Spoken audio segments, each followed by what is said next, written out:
Vint Cerf, father of the internet.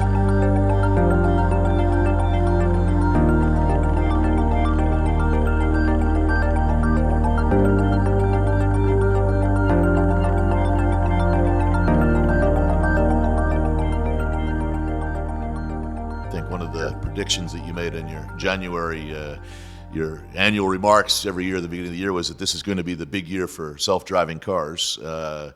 And I think you actually said COVID would be a driver in that, in terms of making that important, because people don't want to be with drivers anymore. So how are you seeing? Are you staying with that prediction, and you see that as a big trend this year? Well, it's not a rush trend by any means, but the Waymo company, which is a sister company of the Alphabet holding company, is in operation now, commercial operation, with a sort of a small cadre of consumers. I have taken a drive in the Waymo cars, and after you get over your discomfort with seeing no one at the wheel and the wheel is turning itself, it's actually pretty impressive. I've been told, though, by people who are living in, I think this is in a suburb around Phoenix, I've been told that a lot of people don't like the self-driving cars because they are so cautious about their driving. They wait for a long time to make sure that it's safe to make a left turn, for example, into traffic. But we did that. We even came to a traffic signal that had a flashing yellow left arrow. And I actually didn't remember exactly what that meant. I finally concluded, okay, it's a yellow flashing left arrow, which means I'm okay to take a left turn through this intersection as long as I think it's safe. And of course, the car had to decide that it was safe, and it did, and made the turn safely. So I am reasonably persuaded that the technology is very close to being usable, and it may very well be safer than the unpredictable behavior of human drivers. The challenge, I think, is that the self-driving cars are embedded in a space that has potentially both self-driving cars with whom they could potentially communicate. I don't think we have fully worked out inter-car communications, but it's obvious that you could do that. So you could imagine coordinating, and coming at a four-way intersection and having the cars decide who goes first. Unfortunately, humans are the ones that tend to say, I'm going through first, regardless of who got there before me, and other bad behaviors. So the car has to prepare for and cope with that. I suppose if we said, you know what, there are places where we won't allow human drivers anymore because we can rely on the self-driving cars to be more safe. I could imagine an evolution like that, just like we have special lanes in freeways and toll roads and bicycle lanes and things like that.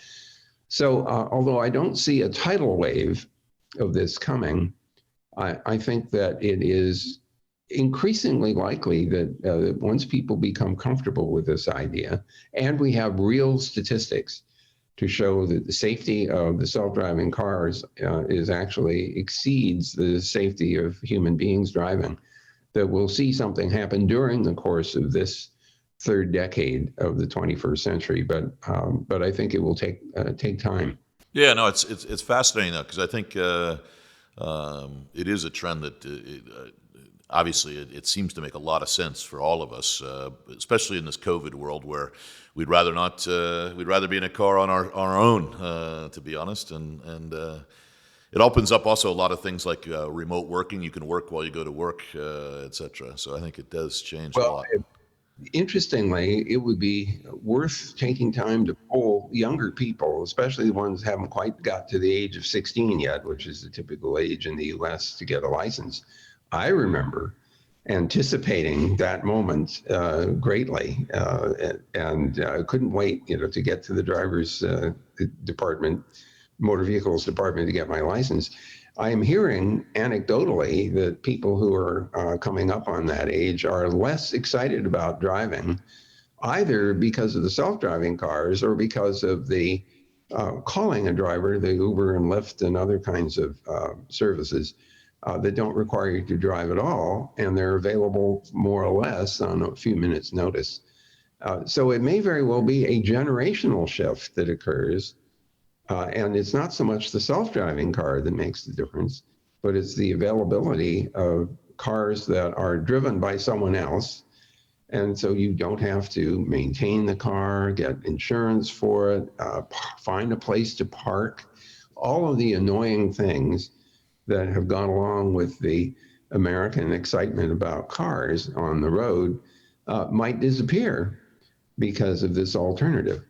So it might very well be that the driving services may, I would say, uh, pave the way, no pun intended, pave the way for self-driving cars at some point. Google said it had achieved quantum supremacy. That's the moment when quantum computers can beat out the world's most powerful supercomputers for certain tasks. They've demonstrated with the quantum computer that it can perform a computation in seconds what would take the world's fastest supercomputer years, thousands of years, to do that same calculation. And in the field, this is known as quantum supremacy, and it's a really important milestone. Google used a 53-qubit processor named Sycamore to complete the computation, a completely arbitrary mathematical problem with no real-world application. The Google quantum computer spit out an answer in about 200 seconds. It would have taken the world's fastest computer around 10,000 years to come up with a solution, according to Google scientists. You talked about the fact that we would actually use quantum computing for a real application, sort of to solve a real problem, because that's been really the issue. We've shown it's a great technology, but we haven't figured out the real life uses of it yet, right? And how far along do you think we are? I mean, in terms of looking at that today, you predicted that would be an area that we would see a lot of progress. So ironically, I was just reading quite a lengthy analysis of where we are these days. First of all, Google, as you know, has been very active in the development of quantum computing. We've reached the point where we're looking at 72 qubit chips, for example. But the lead developer for this project, Hartmut Neven, was outlining for me the real challenges that lie ahead.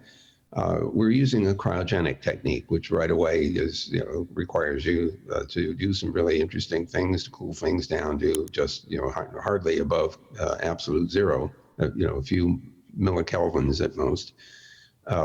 But the thing that he pointed out that was the most difficult is that in order to have quantum computing which stays coherent long enough to do an interesting computation, you actually may need a large number of physical qubits in order to have a logical qubit that will be stable long enough to do a computation of interest and optimization, for example.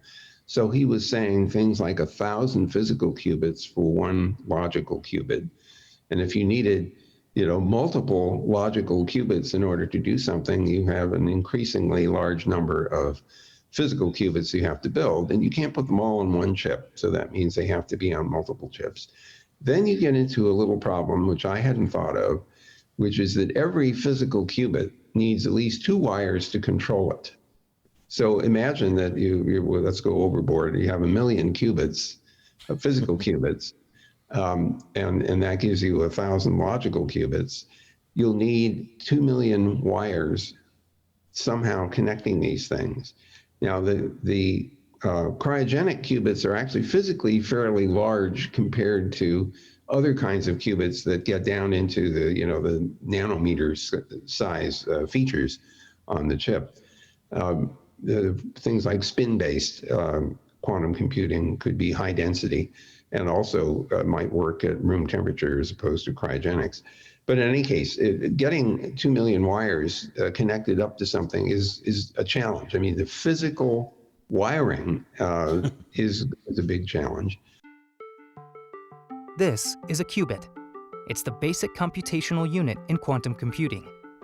Qubits are like bits in a classical computer, but with a crucial difference. A bit is binary.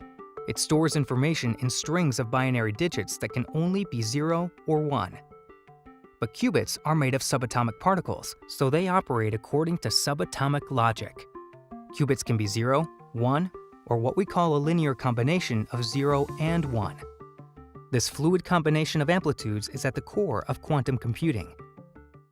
We have simulations at Google which are allowing people to explore using conventional computing to simulate the quantum computer, algorithms that might actually allow for rapid computation of a problem which in the conventional world would take years to, months to years to do, that could be done much more quickly. Imagine for a moment how we reacted to real-time spreadsheets. I remember when VisitCalc came out and I had an Apple II Plus, and I could do real-time exploration of what happens in the spreadsheet if I change certain parameters, and the thing instantly calculated the results.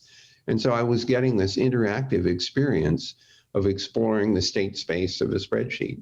Imagine for a moment that you have quantum computing, which will compute a significant optimization problem in real time, so that you can begin to explore these complex optimizations, literally steering your way through a complex space. That, for me anyway, that helps capture the potential feeling anyway that I remember getting from real-time spreadsheets, except in this case, it would be based on the speed of quantum computing. So I would say that this is very real, that we are on the cusp of being able to do useful things. And it's important to invest exactly in what you suggest or implied, which is useful algorithms that can use this particular kind of computation.